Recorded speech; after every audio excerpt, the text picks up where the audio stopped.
नमस्कार, स्वागत है साहित्यिक झरोका चैनल पर। आज हम करेंगे पहला राजा नाटक की तत्वों के आधार पर समीक्षा। इस नाटक के बारे में मैं पहले भी आपको एक वीडियो में करवा चुकी हूँ, जो कि इसका परिचय मात्र था। आज हम तत्वों के आधार पर इस नाटक की समीक्षा देखेंगे, तो आइए शुरू करते हैं।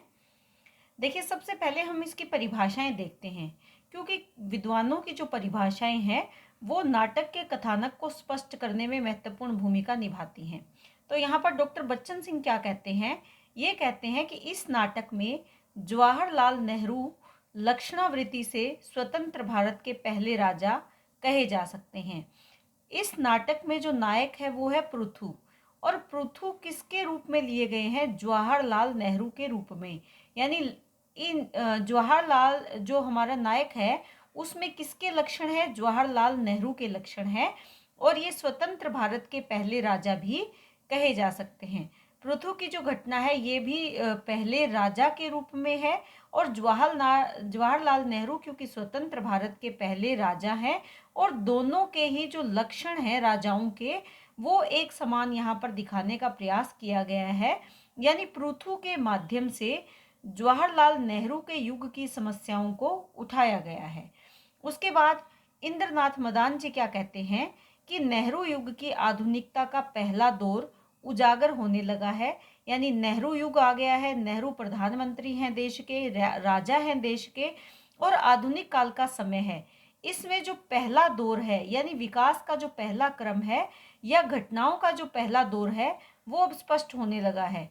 योजनाओं का प्रारंभ, यानी जो देश के लिए नई योजनाएं बनाई गई थी उनका प्रारंभिक समय है। भारत चीन युद्ध उस समय का संकट है। मंत्रियों के षड्यंत्र, जो मंत्री लोग थे वो षड्यंत्र रच रहे थे अपनी अपनी शासन सत्ता बचाने के लिए, सामान्य जनता को बरगला रहे थे, राजनीति में उथल पुथल चल रही थी। और जो उस समय आर्थिक बजट था वो भी घाटे का बजट था। पिछड़ी जातियों की अनेक समस्याएं देश में थी। संविधान में अनेक बदलाव हो रहे थे। पूंजीवाद चारों ओर व्याप्त था। सामान्य जनता का शोषण और अन्य नेहरू युगीन समस्याओं की अनुभूति इस नाटक के प्रारंभ से लेकर यानी शुरुआत से लेकर अंत तक हमें क्या अनुगूंज यानी कौन सी आवाज, कौन सी गूंज सुनाई देती हैं? ये सारी समस्याएं, और ये समस्याएं पृथु काल की समस्या नहीं है बल्कि किसकी है? नेहरू युग की समस्याएं हैं। यानी पहला राजा जो प्रतीक रूप में लिया गया है वो नेहरू को लिया गया है, इसके बारे में बताना चाहते हैं, ना कि पृथु के बारे में।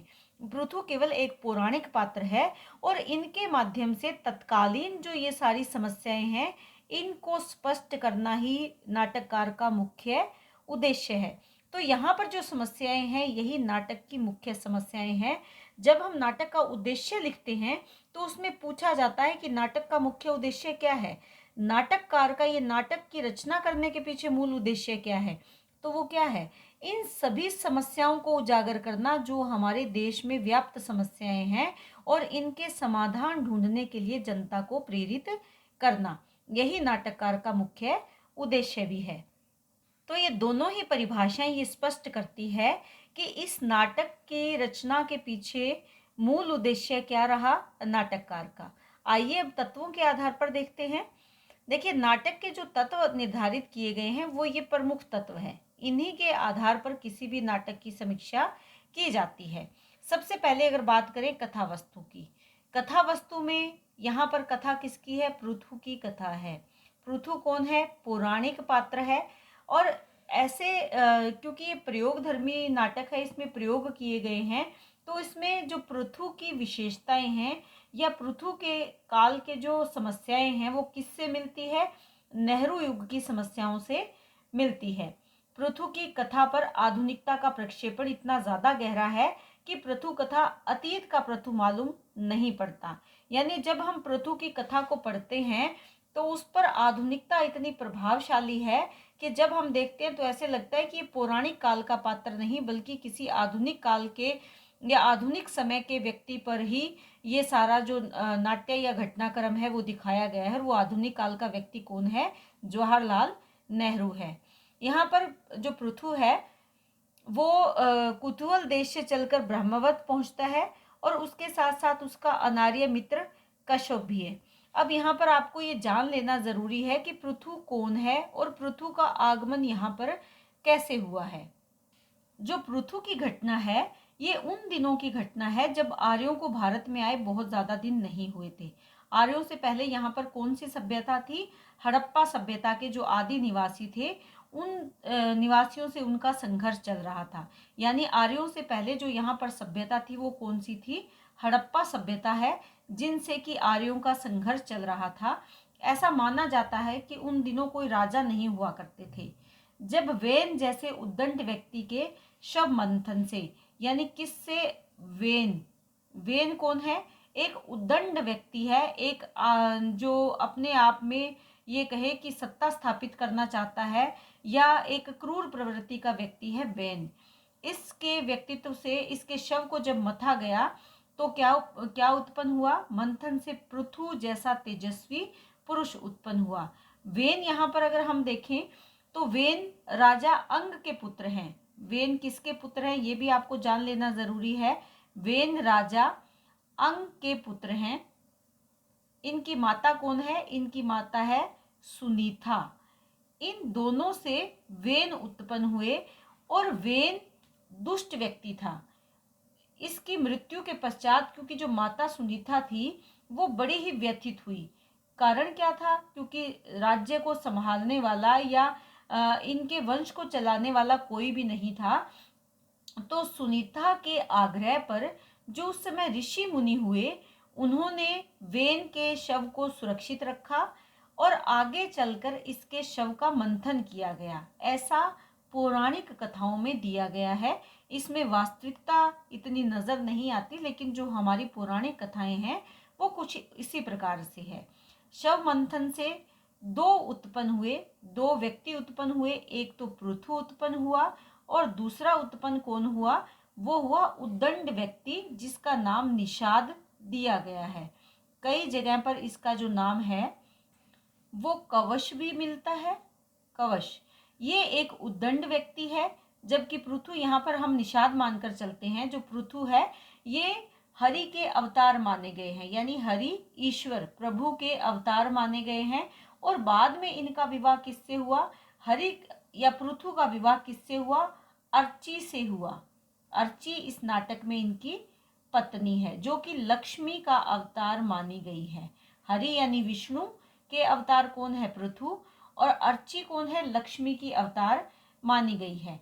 यहाँ पर वेन से पहले जो अंग है ये एक प्रदेश विशेष में रहते थे। इनकी पत्नी सुनीता है और सुनीता और अंग से वेन उत्पन्न हुए। वेन एक दुष्ट प्रवृत्ति का व्यक्ति था और ये अपनी ही आदतों के कारण इसकी मृत्यु हुई। और इसकी मृत्यु के पश्चात सुनीता के आग्रह पर ऋषि मुनियों ने वेन के शव को सुरक्षित रखा और इसके शव का मंथन किया, ऐसा माना जाता है।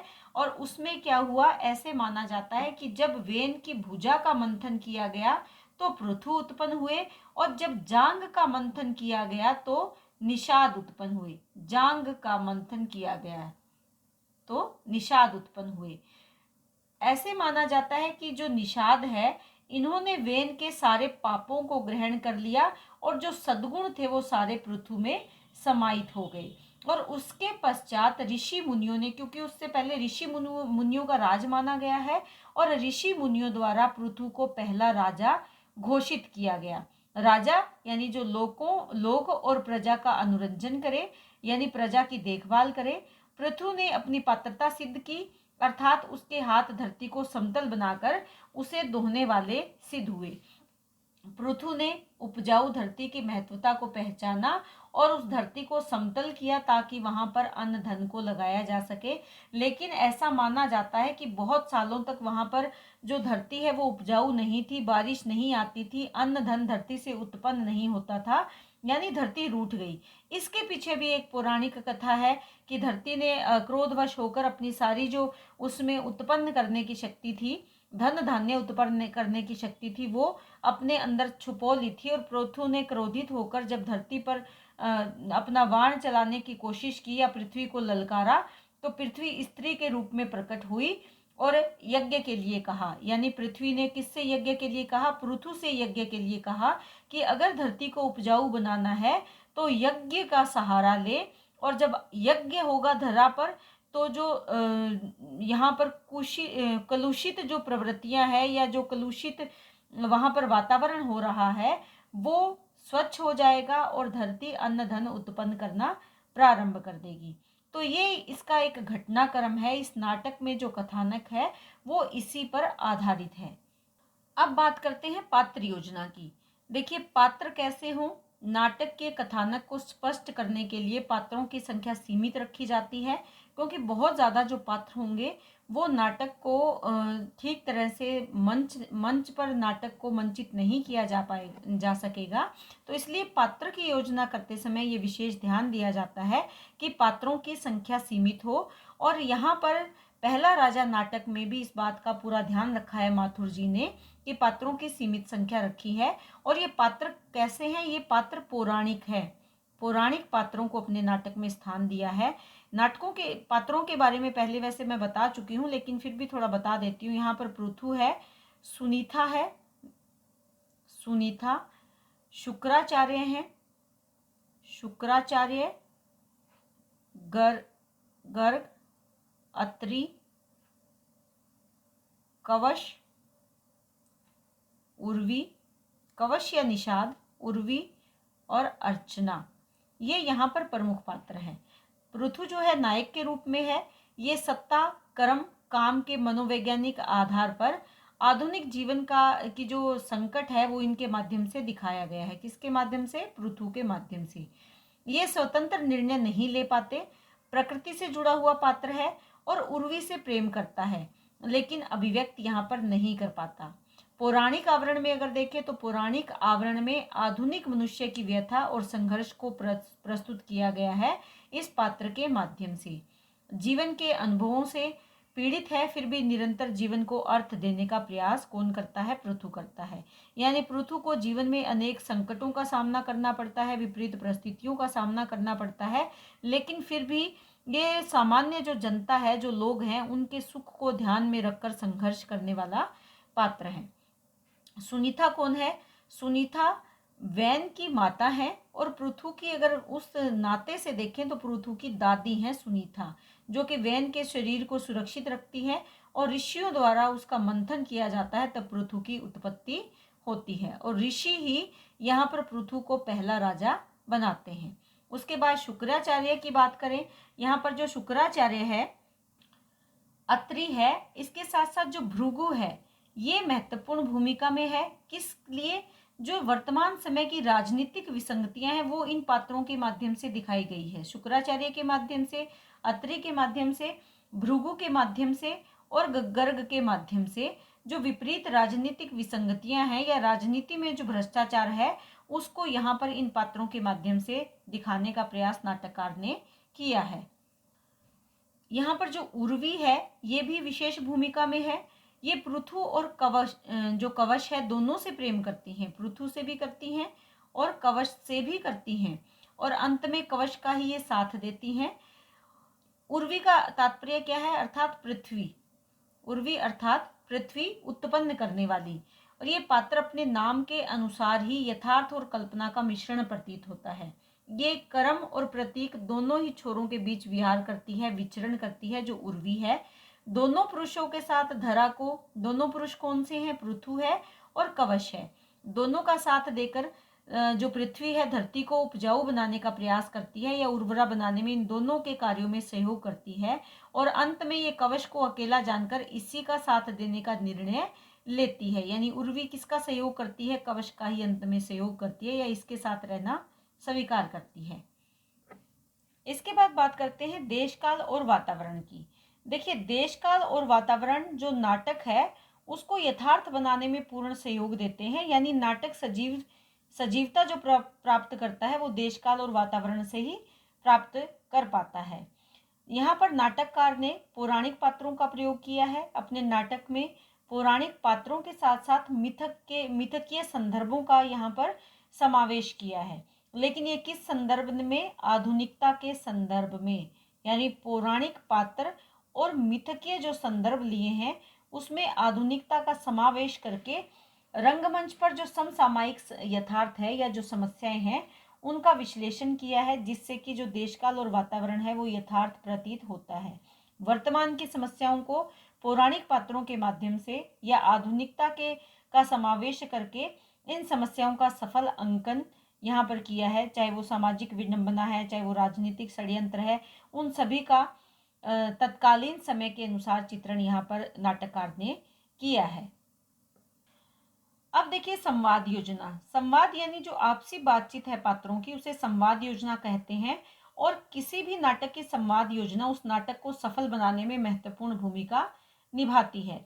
यानी ये पात्रों द्वारा जो आपसी बातचीत है, यहाँ पर जो संवाद है, सबसे पहली बात ध्यान में क्या रखनी चाहिए कि ये पात्रों के अनुकूल हो, यानी पात्रानुकूलता हो संवादों में। और इस नाटक के संदर्भ में अगर देखें तो सभी संवाद अपने पात्रों के अनुकूल ही हमें प्रतीत होते हैं। और इसके साथ साथ संवाद की विशेषता क्या होती है, चरित्र को स्पष्ट करने वाले हों, यानी चरित्र व्यंजक हो, जिससे कि पात्र के संवादों के माध्यम से उसके चरित्र की अभिव्यक्ति हो या उसके चरित्र को स्पष्ट किया जा सके। तो इस ऐसा भी सफल प्रयोग यह नाटक में किया है। इसके साथ साथ जो संवाद हैं, इन्हीं के माध्यम से कथा का विकास संभव है। यानी कथा आगे गति प्रदान किससे होती है, संवादों से ही कथा को गति प्रदान होती है।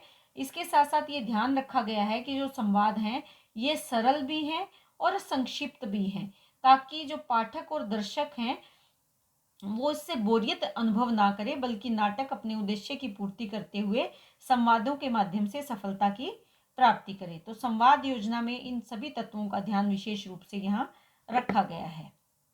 इसके बाद है अभिनेता। अभिनेता यानी अभिनय नाटक का एक मुख्य गुण है, क्योंकि अभिनय से ही नाटक की जो वास्तविकता है वो दिखाई जा सकती है। और ये कितने प्रकार का होता है, ये 4 प्रकार का होता है। कायिक अभिनय यानी जो काया के माध्यम से अंगों के संचालन से जो अभिनय होता है, यानी अंग संचालन, इसमें क्या रहता है, अंगों का संचालन होता है। वो अभिनय जैसे हाथों की मुद्राएं, मुंह की मुद्राएं या अपने शरीर की अलग अलग जो भाव भंगिमाएं हैं वो इसके अंतर्गत आती है। दूसरा होता है वाचिक। वाचिक यानी बोलकर, बोलकर कैसे, संवादों के माध्यम से, जो हम कर चुके हैं। उसके बाद होता है आहार्य। आहार्य यहाँ पर क्या है, जो वेशभूषा के माध्यम से, यानी वस्त्रों के माध्यम से अगर हम देखें। और उसके बाद होता है सात्विक। सात्विक में क्या बताना होता है कि क्या अभिनय श्रेष्ठतम है या नहीं है, इन बातों का ध्यान रखना होता है। तो यहाँ पर अगर हम इन आधार पर देखें तो अभिनेता के सभी गुण इस नाटक में हम देख सकते हैं। सभी पात्रों के जो अंग संचालन है, या जो उनके संवाद है, या जो उनकी वेशभूषा है, वो सभी किसके अनुसार है, देश काल के अनुसार या वातावरण के अनुसार है। यानी पौराणिक घटना को लिया गया है, तो उन्हीं के अनुसार पात्रों की अभिनयता यहाँ पर देखी जा सकती है। उसके बाद है संकलंत्रय। संकलंत्रय में क्या बताना होता है कि स्थान कौन सा है, समय क्या है, और इसके साथ साथ कार्य कैसा है। यानी इन तीनों में अगर समानता होगी तो संकलंत्रय सही होगा। यहाँ पर कार्य स्थान और समय के अनुकूल होना चाहिए, यानी जो भी काम चल रहा है, जो भी घटनाएं घटित हो रही है, वो स्थान और समय के अनुकूल हो। अगर ऐसा नहीं होगा तो नाटक सफल नहीं माना जाएगा। देखिए, कार्य तो चल रहा है पौराणिक पात्र, लेकिन उन पौराणिक पात्रों की जो वेशभूषा है या उनकी जो भाषा है, पौराणिक पात्र, मान लो इनको ये बोलते समय अंग्रेजी के शब्दों का प्रयोग कर रहे हैं, तो क्या वो उचित होगा? पौराणिक पात्र क्या अंग्रेजी बोलते थे? इसके साथ साथ पौराणिक पात्रों को अगर हम यहाँ पर पैंट कमीज पहना के स्टेज पे ले आएंगे तो क्या वो समय और स्थान के अनुकूल होगा? बिल्कुल भी नहीं।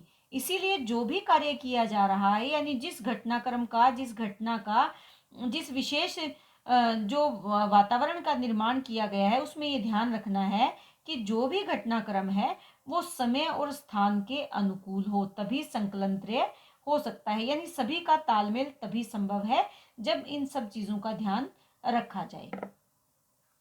इसके बाद है उद्देश्य। देखिए, उद्देश्य के बारे में जो विद्वान हैं उनके अलग अलग मत हैं। जैसे भरत मुनि ये मानते हैं कि रस की निष्पत्ति ही किसी भी नाट्य रचना का मुख्य उद्देश्य है। ये कौन मानते हैं? ये भरत मुनि मानते हैं कि रस को उत्पन्न करना ही किसी नाटक का मुख्य उद्देश्य है। रस कोई भी हो सकता है, करुण रस हो सकता है, श्रृंगार रस हो सकता है, यानी जब दर्शक देखे या पाठक पढ़े तो उनके मन में वो भाव, वो रस उत्पन्न हो।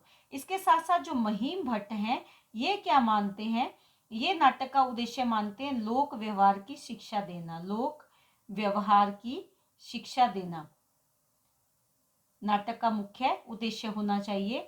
इसके साथ साथ जयशंकर प्रसाद क्या मानते हैं, जयशंकर प्रसाद जी ये मानते हैं कि आत्माभिव्यक्ति यानी हमारे भावों की अभिव्यक्ति किसके माध्यम से होती है, नाटक के माध्यम से। तो ये आत्माभिव्यक्ति को ही मुख्य नाटक का उद्देश्य मानते हैं, यानी स्वयं के भावों को अभिव्यक्त करना ही नाटक का मुख्य उद्देश्य होना चाहिए। यहाँ पर हम अगर इस बात को ध्यान में रखें तो इसमें जो माथुर जी हैं वो क्या है, इन्होंने क्या माना है कि आजादी के बाद जो नेहरू युगीन मोह भंग का यथार्थ था, उस द्वंद का चित्रण करना।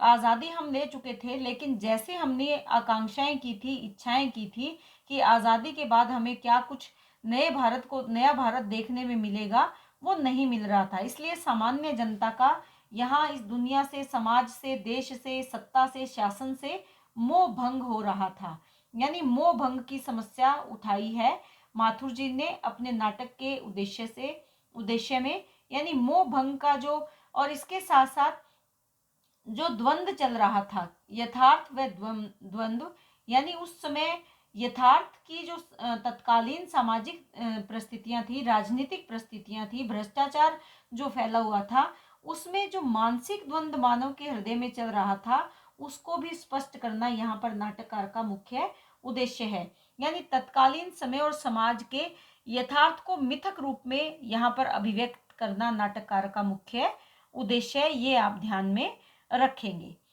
इसके बाद अगर भाषा की हम बात करें तो इस नाटक की भाषा संस्कृत निष्ठ हिंदी है। संस्कृत का प्रभाव है, निश्चित है कि संस्कृत का प्रभाव होगा, क्योंकि संस्कृत निष्ठ हिंदी क्यों है, क्योंकि पौराणिक पात्र हैं और पौराणिक काल में जो हमारे पात्रों की भाषा रही है या जो हमारे पुराण हैं उनकी जो भाषा है वो संस्कृत भाषा है। लेकिन वर्तमान संदर्भ में भी वो उद्देश्य पूर्ण करे। अगर हम वर्तमान समय में किसी मंच पर, किसी नाट्य मंच पर केवल उन पात्रों को ले आएंगे जो केवल संस्कृत में अपने भावों को अभिव्यक्त करें, तो जो आज का आधुनिक मानव है वो बोरियत अनुभव करेगा। इसीलिए उस संस्कृत को इस प्रकार से हिंदी में बदल देना कि नाटक के जो पात्र हैं उनकी बातें भी स्वाभाविक प्रतीत हो और सामने बैठा हुआ दर्शक भी उसको अच्छे से समझ पाए, ताकि नाटक अपने उद्देश्य की पूर्ति कर सके। इसीलिए यहाँ भाषा संस्कृत निष्ठ यानी संस्कृत से प्रभावित हिंदी का प्रयोग यहाँ पर नाटककार ने किया है। तो ये पहला नाटक जो जगदीश चंद्र माथुर का नाटक है, इसके तत्वों के आधार पर समीक्षा हमने की।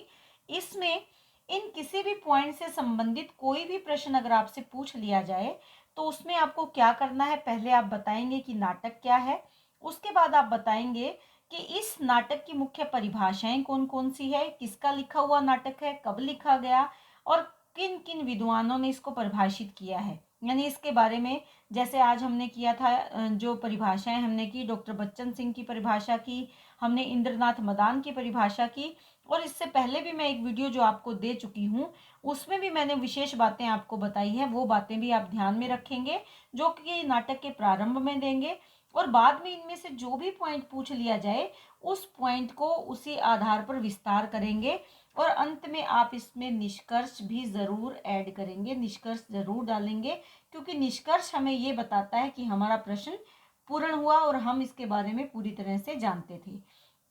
तो नाटक के अंत में आप इसको पूरा करें, चाहे किसी भी पॉइंट को आप एक्सप्लेन करें, उसको एक्सप्लेन करने के बाद, विस्तार देने के बाद आप निष्कर्ष जरूर लिखें कि ये माथुर जी का ये नाटक है पहला राजा, और इस नाटक के माध्यम से वो तत्कालीन समाज की या तत्कालीन जो व्यवस्था है उसको हमारे सामने पौराणिक पात्रों को आधार बनाकर या प्रतीकात्मकता को आधार बनाकर इन्होंने इस नाटक की रचना की है। ये नाटक प्रयोग धर्मिता पर आधारित नाटक है, और यहाँ पर ये ध्यान देने वाली बात क्या है कि यथार्थवादी की जगह यहाँ पर अगर देखें तो प्रयोग धर्मिता ज़्यादा हावी है, यानी नए प्रयोग किए हैं इस नाटक के माध्यम से जगदीश चंद्र माथुर ने।